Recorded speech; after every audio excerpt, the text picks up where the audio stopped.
Now, if I squeeze my muscles, you have a tiny one finger pinch, which picks up tiny things, and a little point like this, which also goes down like that.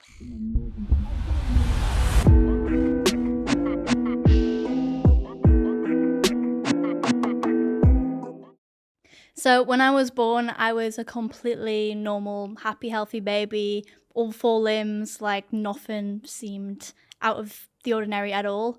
And then it was when I was 15 months old that I fell really ill. I contracted a terrible disease called meningococcal septicemia strain V. I was rushed to the hospital basically where I was, and my family were told that I was going to die basically. Like I was given 0% chance of survival. It was the worst case they'd ever seen. And immediately there were like 12 paramedics all fussing over my like tiny body because obviously I was so small at the time as well. It was just like cutting clothes off, sticking tubes here, there, and everywhere, trying to save my life when I was literally barely even begun to live, really. So technically speaking, meningitis is the inflammation of the membranes around the base of the spine and the brain, and that can often bring on septicemia, which is a form of blood poisoning, and that is what really devastated my body. Like that's what kills off your limbs. That left my hands basically like curled over and hard and broken and dead. Basically, it just kills off your body like limb by limb. And yeah, it was an awful, awful time for absolutely everybody. Like my mom tells me as soon as she found out, like she was just like throwing up, projectile vomiting and apologizing for it. I don't apologize, this is totally normal.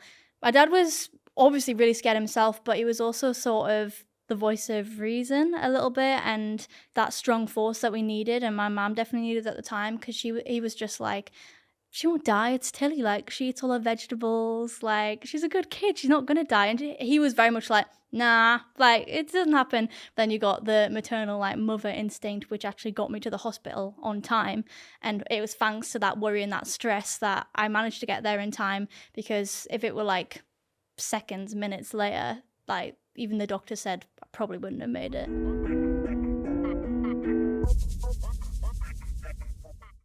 It's a really interesting story actually, like their take on it all, like, because you think, oh my God, like that's such a life altering operation. I mean, you speak to anybody who has hands in their life, like I'm speaking to you right now, and if I told you that you had to lose your hands tomorrow, you'd think, what the hell am I gonna do? Like, literally, like you rely on your hands so much, you do everything with them, like every single day. So telling somebody that is like, in that moment you feel absolutely doomed, do you know what I mean? And my mom says during that time that she felt really helpless, really useless, really, especially when it was all kicking off and like they didn't know whether I was gonna survive. There was this one doctor who basically had the power to like turn off that machine that was keeping me stable. And he would walk past every day and everyone would feel sick to the stomach. And then one day he like walked past, he came in the room and he was just like, she's getting better.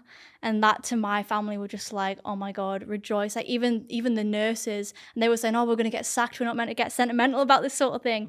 But they were like, there was no way I was gonna survive by like how I looked when I first got there. So it was just celebration. And obviously when it came to amputating my hands, they were told that as well, like, yeah, she survived, but we're all gonna have to amputate the hands. And that to them was like small price to pay. Like it sounds crazy, like when you hear it like that, like we're gonna have to chop off your daughter's hands. It's like, what? How are you gonna deal with that as a parent? But when they'd been so close to actually losing me and losing their child altogether, it was like, the hands are fine. We'll figure that out as we go, you know? So that was literally how it was. And when they amputated my hands, it was like, yeah, they had their worries. Weird little worries. Like my nana used to worry about how I would like make myself a cup of tea. But it was just like, we're gonna cross every bridge when we come to it. At least she's alive, and then I got to go home, and that was all that mattered really. I actually got sent home with my hand still attached, like literally dead. I had to go back and forth to the hospital to like bathe and all things like that because they had to be so careful when it came to infections and things. And so I did actually like go home with my hands attached, and then like I had to get them amputated at a later date. But I mean, it was all really stressful, and it didn't help as well that I seemed to be recovering at one point, and then I actually contracted a secondary infection. And by the end of it, I'd had like 10 blood transfusions or something crazy like that. They said it was really worrying because I was like in intensive care 24/7 watch. And it was like, oh yeah, she's fine now. And then it was like, they could like look after me again. They were like, we're scared. Like, we don't feel qualified to do that just yet. After that secondary infection, I was all good after that point. And yeah, they got used to keeping me at home, and it came to the point where I had my hands amputated. I didn't need to go to the hospital for any more appointments apart from like checkup like every now and again. So and then it was just integrating back into normal life, but not too normal life because now I didn't have hands like everybody else I saw.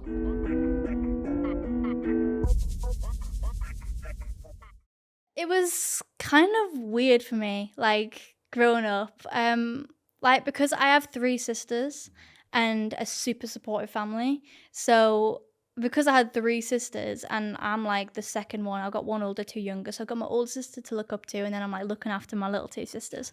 Obviously, they all have hands, and I was around them, like, 24/7, we were all so close, but I was always with them and I was never treated any different from them. I think that was a big thing in my, like, home life at home where I was just like, okay, these guys have hands, I don't have hands, but like it literally didn't mean anything because I was like, I literally do everything the same as they do. When I think about adaptability in general, I'm just like, that is crazy how your body adapts. I had my hands still attached, and my mom tells me like I look down and I seen like my hands all black and curled over, and like something clicked in my brain. It was like, well, they're no use to me anymore. And literally, so I picked up my bottle like with both my wrists together. Like I have to pick things up now when I'm like not wearing any prosthetics. It's like 2 arms together, and you can actually like there was actually that moment where they witnessed where it was like, they're done to me. Let's try and figure this out without hands. So I was really, really good at adapting to things when I was little. And so I just sort of grew up doing what my sisters did, and it was never sort of a big deal. But then you go to school. You go to school, and it's like people who don't know the whole story, because obviously my sisters know, and they know me past that disability. But like little kids, they have no filter. It's like they're just they'll say anything. Do you know what I mean? But there were things like activities that I just didn't like doing for the sole reason that I knew I stood out. Like I think the first time I really realized that was like when my sisters and I would go to the park, and like this obviously Kid Central, and like all the kids were just like with it. I noticed like my sister could like make friends like there on the spot and like go sit on the swings together, whereas for me I got a lot of stares, and then I sort of had to like wait for them to ask the question and then me sort of explain it. And once I did, like that was all good and we could be friends. But it was like actually getting to that point, and it was just like that extra little step that I realized that like my older sister Tia didn't have to deal with. They just make friends like off the bat. Whereas for me, it was like that like explanation first, which I didn't mind doing. But then sometimes people are a little bit awkward about that, and they don't know what they can say and what they can't say. Sometimes parents are awkward about that, and they're like they don't even want their kid to offend anybody or get involved, so they'll just like swivel the kid the other way. But I think that just further establishes the gap between like disabled and able-bodied people, and there really isn't much of one.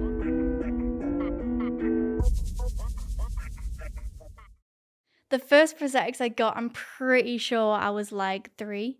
As soon as I had my hands amputated and as soon as those bandages were like healed enough, that we got straight into it. And the first prosthetic I used was from the NHS.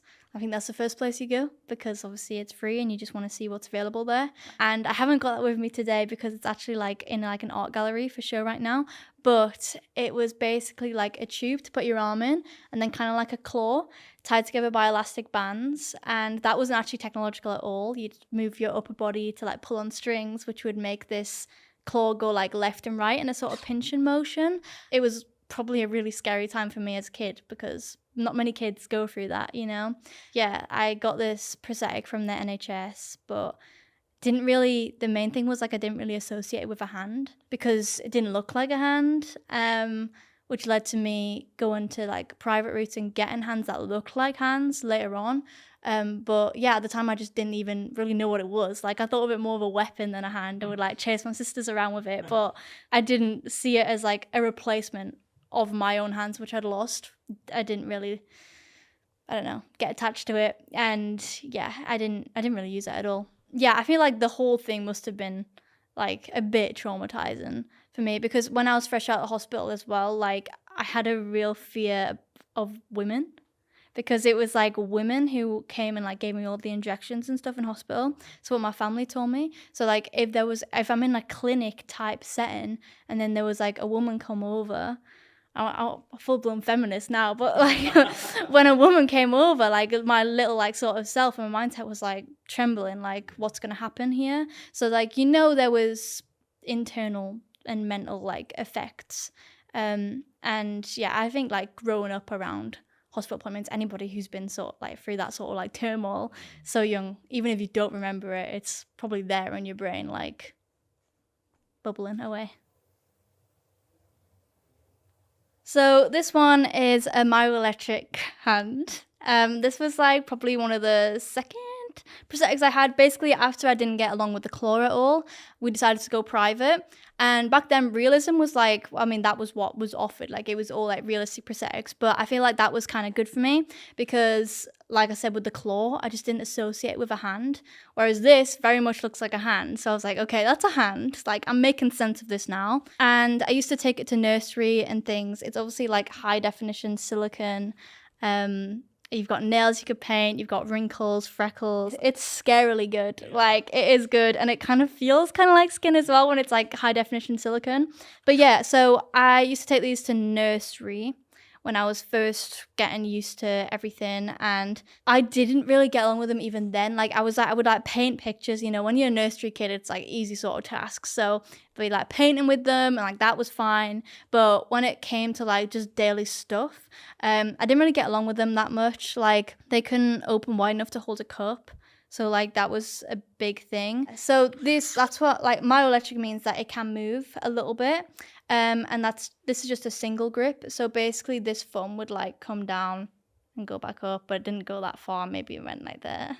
So it really wasn't a lot of movement, but I actually became the youngest child in the UK to receive a myoelectric arm, because before they were offering a myoelectric arm, I was actually given a glove. And this, I feel like, is the real trigger of my like fear of rejection when I got older, is because before I was offered anything, I was given a glove, and it did nothing. It literally just like looked realistic. And when we got given it, like we were like, oh my God, what does it do? Like, how do we make it work? And the guy just flat out was like, oh, well, it doesn't do anything. It just like goes on the end of your arm to make you look a little bit more normal. And I feel like that has some impact. I think that has some impact and did have some impact on me growing up. And I genuinely do believe that's where like the fear of rejection came from, because you're so young, like your brain is still developing, and you're basically being told that you're going to wear this glove to make you look more natural and like hide that difference. That's what the glove was all about, which suits some people but not me. And like I feel like that definitely did something to me. So we were just like, well, no, we're not doing that. Like, I need a hand that's going to move. I'm not interested in a glove. We want something to help. Because the thing was, I was so small. They were like, the technology doesn't fit like in that tiny hand. So that's how I became the youngest. And we're just like, well, you're going to have to try, because I'm not taking your glove. And honestly, this one is really small. So this might actually be like one of the first ones I had. It was around 30 grand, I'm going to say. And when they got a bit bigger, because I got a bit bigger and like we just trying to make things better, it was along the same lines though, still this really realistic high definition silicone. The biggest one I had was like 36 grand. This is a lot of money that we were fundraising for, by the way. Like, I don't have that in my pocket. Like, we're not that sort of family. I think a lot of people think that as well, because I've got so many bionic arms that I'm just rolling in it. Like, it was a lot of fundraising. And my community, like up north, they managed to fundraise the entire 24 grand, which the first one was worth. They did that in 24 hours, and that was my community, like not barely even my family or me at all. I mean, not me, because I was like 3. But yeah, like I was supported so much in my local area, and it's thanks to those people who donated and supported me back then that I even wear these prosthetics here today. But yeah, after that really expensive one just wasn't working for me. It didn't open wide enough to hold a cup still, even when they got bigger. And they moved really slowly as well, which was like infuriating for an impatient little kid like me. I was just like, it's just not worth all that money, really.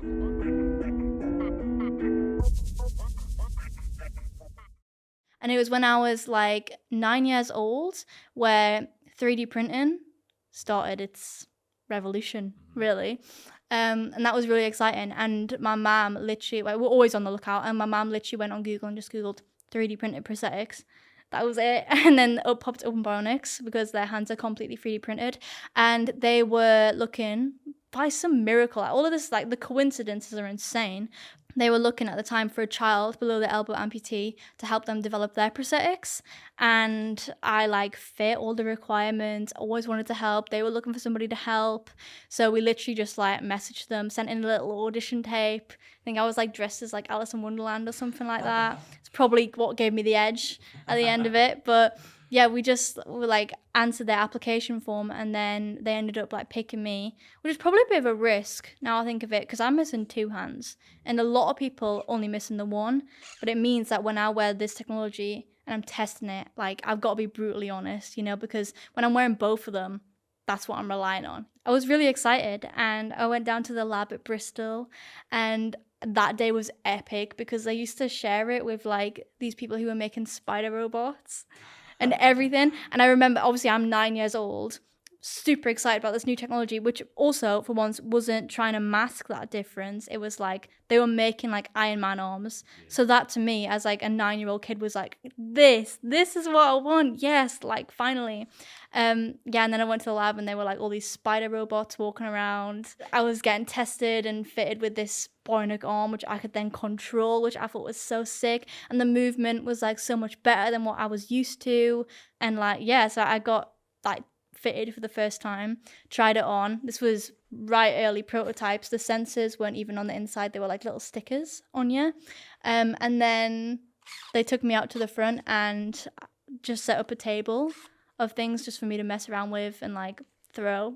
So I was literally like launching tennis balls. Like it was well fun. And it was like the first time I like sort of put on a prosthetic and I was like, this feels right. And it was like empowerment rather than this thing to even help disability. Like it was deeper than that. And I think for me, walking around with this like superhero arm, I think that really helped a lot of probably the emotional turmoil I was still dealing with.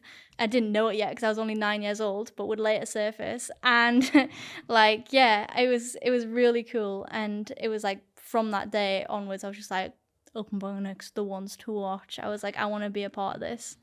Yeah, so they are 3D printed multi-grip bionic arms, and basically how they work is through muscle sensors. So there are muscle sensors on the inside of the arm. There's literally only 2 sensors which control the entire hand, which really shocks people, but it makes it easy for like kids especially to grasp. So there's one on this side, which is the close sensor. So if I squeeze my muscle, that's what it touches, and it will close.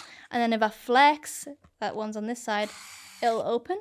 So literally squeeze to close, flex to open, and then if I flex again, it flashes green and vibrates, and then the thumb comes around, and that's basically me changing the grip mode. And then it sort of works like a menu system beyond that point. So there are 6 grip modes in total for the medium to large hands. So just to cycle through them, you got the grasp, and you can grasp like that. Good for a hairbrush, makeup brush. I use this one probably the most. You got the thumbs up as well there, which you can also push in like that. And then I can press the button on the back. It'll flash like a pink sort of colour.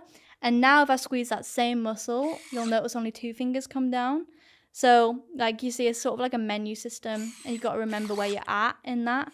And then if I open that all the way and then try to open some more, the grip will change again. And they call this the tripod grip mode, which I call the peace sign personally, but it also goes down like a little pincer. And then finally, if I press it one more time, now if I squeeze my muscles, you have a tiny 1-finger pinch, which picks up tiny things, and a little point like this, which also goes down like that.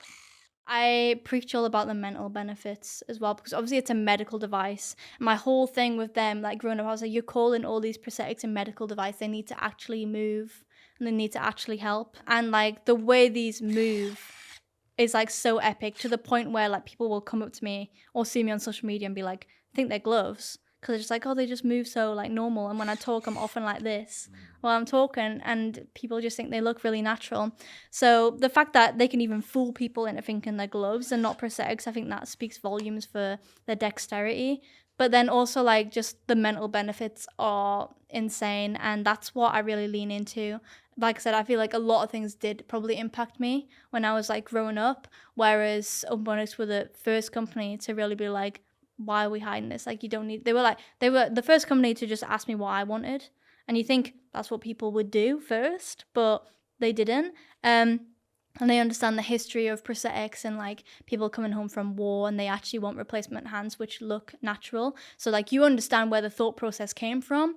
But for me, it was like so nice to be asked here now today, what do you want as your hand? Like, how do you imagine that dream prosthetic? And they actually sat everyone down with a piece of paper. They were just like, draw me your dream hand. And you may or may not be surprised to know, but like not one person drew a realistic looking hand. And that was like, oh, okay, this is something we can do different. And I'm so glad they did.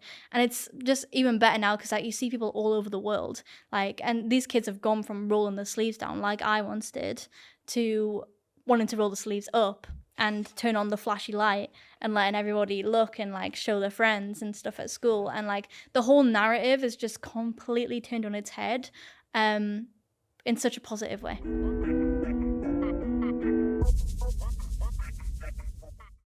I really do feel like confidence is such a journey that everybody goes on, and like I've made countless YouTube videos about this because at that point when you are at your lowest, you just want somebody to give you that one piece of advice where you're just like, oh, it all makes sense now. It just clicks into place and then it's sunshine and rainbows and you love yourself the next day. But it's just so difficult because nothing anybody can say really will ever drastically change you. I really feel like obviously there's advice that can help, but it is such a personal journey. And I annoy myself sometimes because I'm like, I feel like I just woke up one day and didn't care anymore. And it's so annoying because you're like, well, I want to have that moment. I'm like, but I feel sometimes you just have to wait for it. I don't know whether it's just like getting older and like realizing that it's actually not that deep, which is funny, like, because this is what this show is about. But yeah, like, I feel like there's like a lot of things like life experience and things which changes things. I feel like finding open bionics and finally like being told like that mission was feasible, being able to finally see that my vision aligned with somebody else. I definitely think what's helped me in like, you know, the down moments, because everybody has them, I just try and focus on what you can actually change, what you can control. I feel so many people get all worried and stressed out and angry and like in a bad mood about all these things that they can't actually change, whereas for me it's like, are my hands going to grow back? No. They're literally, they're gone for good. Like, they're not going to go back, so you've just got to make the best out of that situation. I definitely feel like in my own pursuits and, like, my own social media and my career and things like that, that's, like, a reminder that the disability hasn't really defined me at all, and I can still do everything that I want to do.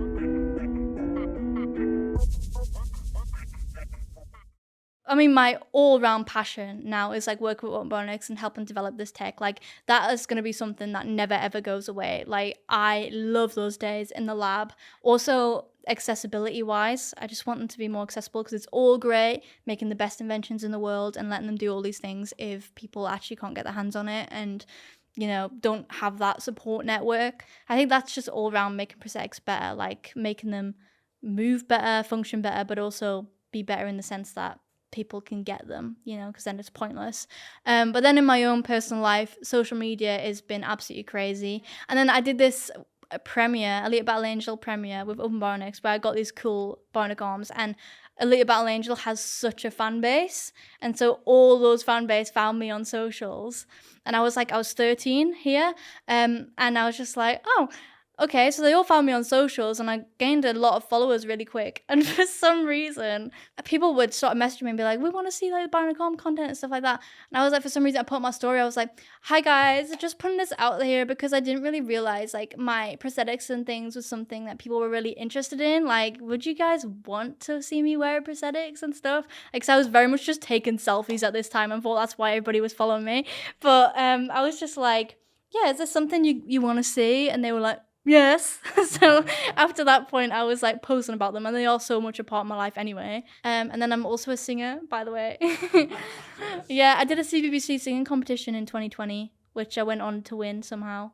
So now I've got a new single coming out really soon. I'm an all-around personality. No.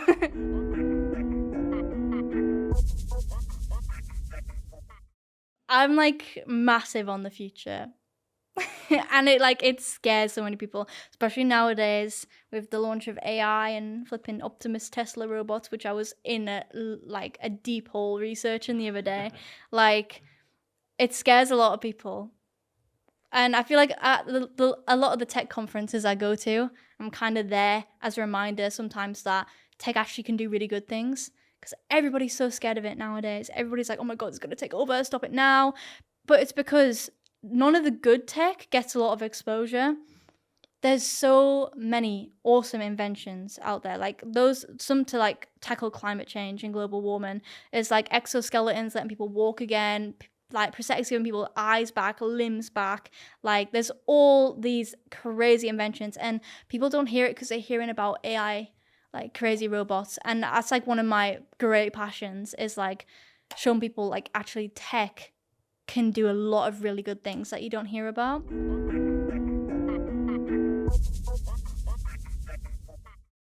I'm so proud. And I'm really happy to say that, because I feel like people sort of like tiptoe around that fact. And I think if there's one thing you should say to yourself, like every day, it's that you're proud. I feel like the purpose of life is to make yourself proud. Like, if you're not making yourself proud, then what are you doing? Do you know what I mean? You're going to be gutted if you're on your deathbed and you're like, I didn't make myself proud. So, like, just try and make yourself proud every day. Like, I, for one, am so proud of, like, how much I've been through. And I'm so proud of, like, I'm going to cry. I'm so proud of, like, my younger self. I feel like sometimes when I am, like, struggling in that, I look to my younger self and I'm like, if she did it, then I can. This is weird because I never cry. People sometimes ask me, like, what's your biggest inspiration? And I'll literally say it, like, my younger self. Because, like, she went through everything. Like, she battled that awful disease. And I get to benefit from that. Like, present me, future me gets to benefit from that.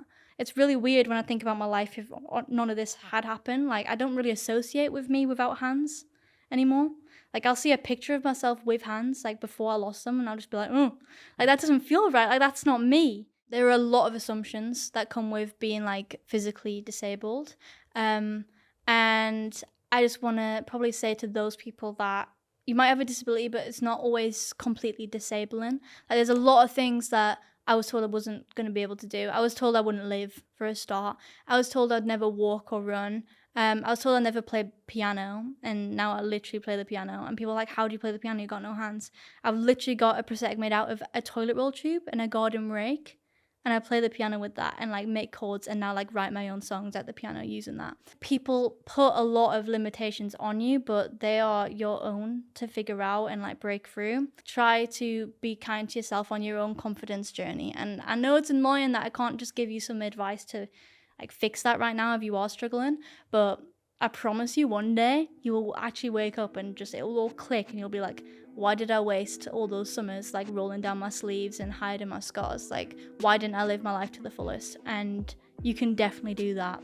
Limitation, disability or not, you can still do that. You can find a way around it.